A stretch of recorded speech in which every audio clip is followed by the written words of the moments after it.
Let's get going. Hey, good evening. Hello. Hey, good evening. How are you doing? I'm doing good. Happy to be here, finally, and once again.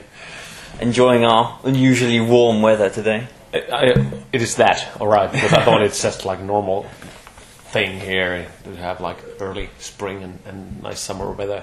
Got a little bit of sunshine, a little bit of rain, and There was snow a couple of weeks ago. Really? It's been crazy. You too. Well, we'll still have like knee high.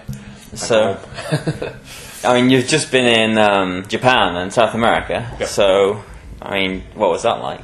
Well, it was great. It's always great. And South America, of course, it's like an extension of summer. When you go there a little earlier before we went there, they had like, well, we use Celsius, so it was like plus 40. Whereas at the same time, when they told me about this thing, we had like minus 40 almost, so minus 30. So it was a big difference. So the tour was really great. Yeah, I had a few new places like Costa Rica, Colombia, Paraguay. I've never been in those countries before, so it's nice. I always enjoy going in a new place. Yeah, good holiday. Yeah. Well, not holidays, it's hard work, and then in a poorer country you go, you know how poor they are. You are definitely about to face some little difficulties here and there. You know, they might not have all the equipment on the level that you would normally require, but you'll manage, and it's usually a lot of fun. More work and hardships you have before the show, more fun you have during the show, and then better it is generally. Yeah. So, well, it's been almost a year now since Stones Grow Her Name was released. Yeah. Well, a year on, how, you know, you've had a bit of time to look back at it. How do you compare it to the rest of your albums now? Well, it's definitely more simple. In some ways it compares to our first album, Ecliptica. You know, the songs were pretty basic.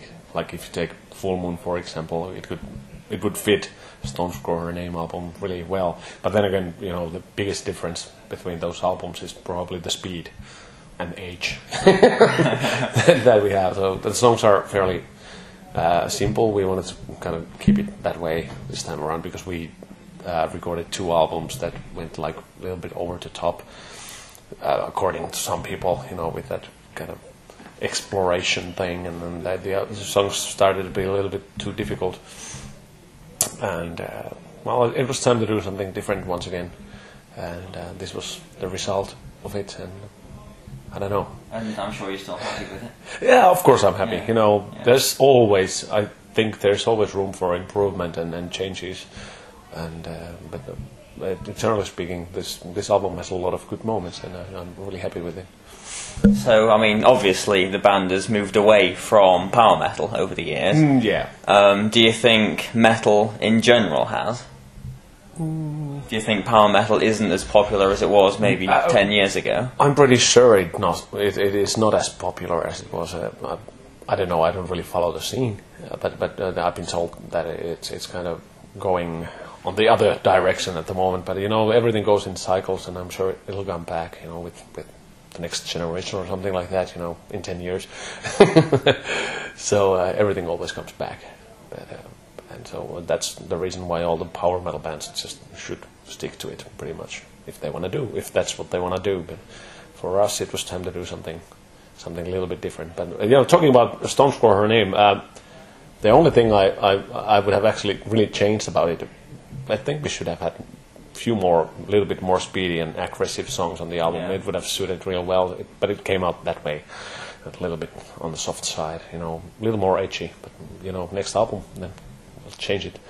Okay, so if you could imagine yourself maybe 10 or 15 years ago, back when you was starting the band, what do you think you would think to the kind of music you was making now? I would be really happy, because this is close to what we were doing before we got into this power metal thing and metal music in general. You know, we were playing pop rock songs mostly. You know, whatever was fairly easy and you could do without double kicks, because Tommy didn't play those at the time. And so yeah, I'm sure I'd be really happy. So is it hard to get a balance between new stuff and old stuff when you play live? I mean, do you want to please everyone, or? Well, of course, I want to please everybody, and the band wants to please everybody. But this time around, is that possible? no, of course it's not. There's always, if you play like 3 ballads, someone is wanting that, why didn't you play this particular ballad? But hey, we played like 3 of those. So, but this time around we're playing a lot of new songs. The Stones for Her Name album is so live friendly. A lot of songs translate in live environment really well. So it's like a pleasure to play those songs, but of course we try to play little picks from each album as well. But it's not like we play the whole album first and then a few old hit songs. But it's a mixture of things. But they all kind of blend in together really well. Yeah, and we kind of just touched on it that on the new album there isn't really anything that's got a lot of pace to it. And I noticed that on what's the album called? It's got a flag in the ground on it. Oh, yeah. Days of Grace, that's the one, yeah. Yeah, that song is more of the old power metal style. Yeah, it was. I mean, that song was actually supposed to be like a bonus track for Japan or something like that. But I knew the instant when we were mixing it that I told the guys that this is going to be the first single. You know that. I know that for a fact because when the label hears it, they're going to just like force it that this is going to be it. So. But we didn't suggest it. They did, after all, anyways. But we knew that they would do it, so it was fine. And that's actually the original version of that song was the first song we recorded with this band ever back in '96. Really? Yeah, it was called Blackout. I'm sure you can find it. It's more like punk rock thing. It's probably pirated somewhere in YouTube if you check it out. It's different and all that, but. I was playing around with the idea of that song, redoing it for a long time, but the guys didn't really see that happening. But then I just made a demo of it, and they liked it. So there you go. So well, we've been talking, even now about new versus old Sonata Arctica. I'm sure you're sick of in all these interviews, being asked about new and old and all the rest of it. But does it not make you think that? There's still quite a bit of interest for the faster songs and the older material. Yeah, of course. The biggest problem is that we are not into that kind of stuff anymore. We don't want to do it. It started to be a sporting competition. Every show was like everybody was hurting, and I just suppose we got a little bit old. I did anyways, and because we really would enjoy doing this also when we were a little bit older. So it would be terrible if we had a back catalogue of just like fast stuff, and then suddenly we realized that we can't do this shit anymore. So we have to like cut most of the albums out that we have ever recorded, like 20 of those when we were 60, and so we wanted to kind of make a correction, and also it was time to do something because it didn't feel like the right thing for a long time, but it was something that. We kind of had to do, and of course it was fun.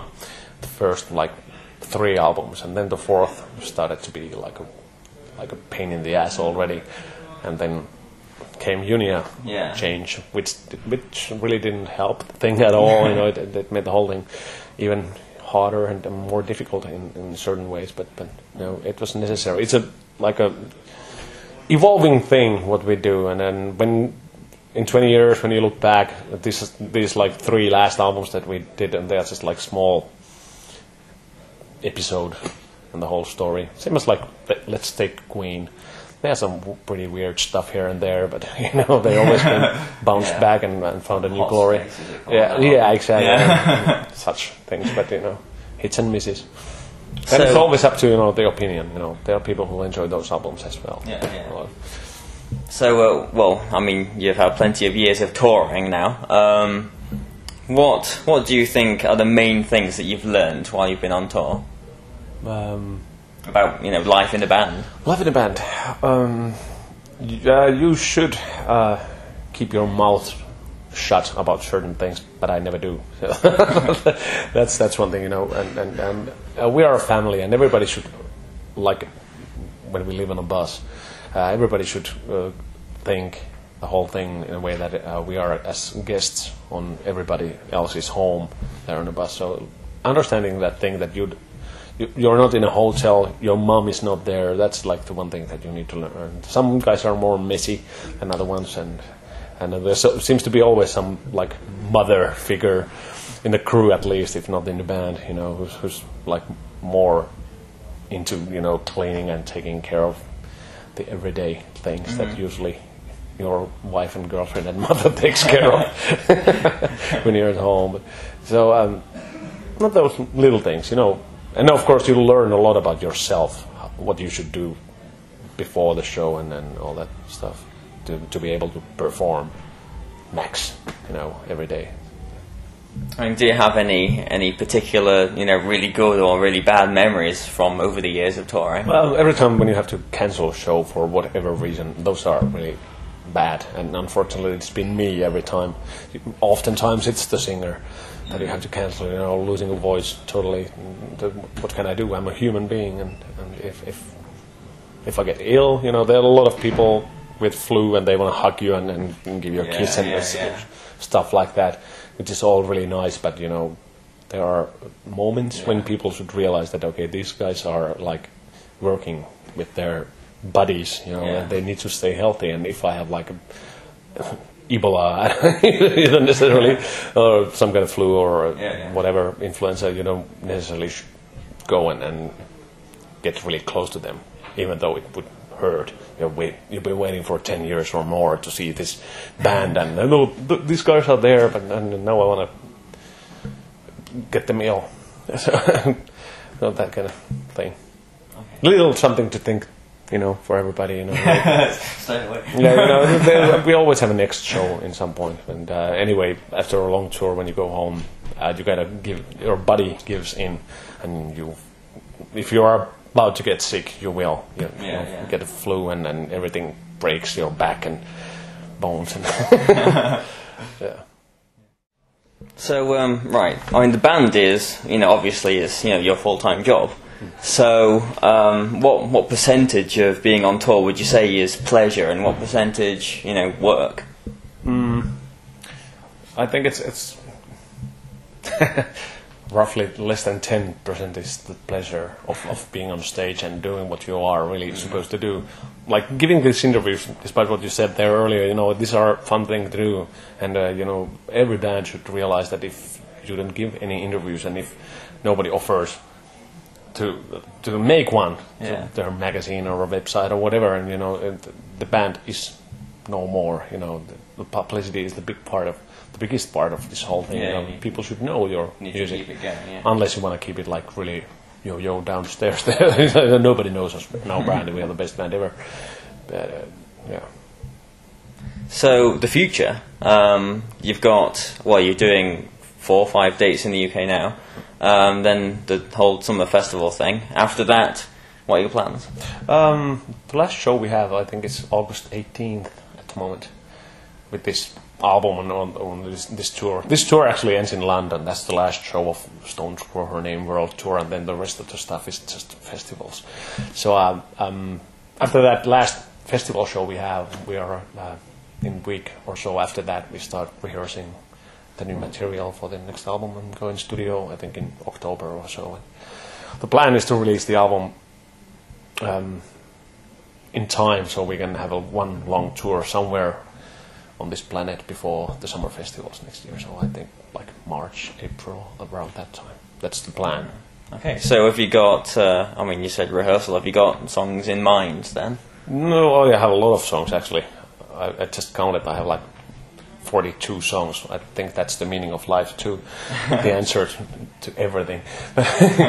But those are not necessarily for Sonata Arctica, or I don't want to take this band into that direction that those songs are. So I really should also, in some point, create my own solo project or do something different.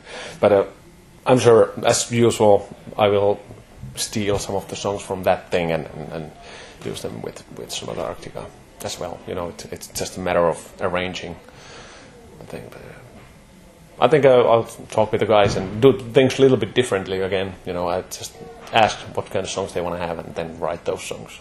Try this kind of different approach. Okay. It's healthy. So there might be, a bit more pace or yeah, well, the idea is to kind of have a little bit more rock aspect. We just happen to get into this more mellow mood this time around, but just like adds into variety, different kind of albums, for different people and different moods. something for every hour of your day. Well, that's definitely something to look forward to. So, well, could you give any last words? Say hello to people watching this. Hello UK, hello world. Happy to be here on the island again and see you all. We're going to have a great show tonight, I'm sure. There are a lot of people coming. And beautiful day, sunshine, rain, a little bit of shopping, and I can't wait to come back again after this short, brief 4-show tour we have here. So see you all next time. Love you all. Cheers.